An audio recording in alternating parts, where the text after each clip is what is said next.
Chainsaw Dhamma. This is a poem written at and about Watabayagiri, which is a Buddhist monastery in Northern California full of Thai monks, some of whom are American.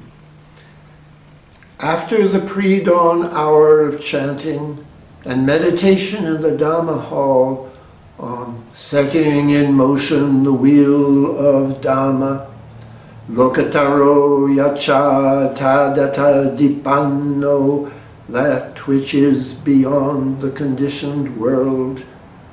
And after the hot oatmeal prepared by the Anagarikas in white, remains of frost dripping off the kitchen roof, the monks in saffron robes reassemble for the morning meeting.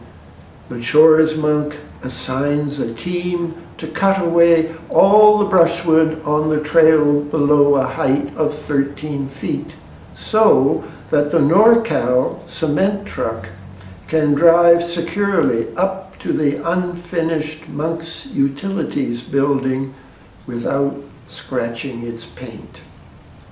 He warns to be mindful when using the chainsaw, to cut no more than 2 or 3 manzanitas in a row. The wood is so hard the chain will heat up, stretch, and maybe snake off its sawbar rail. Anicca vata sankhara, all forms are impermanent. Pali words that have been chanted daily without a break for over 2,000 years.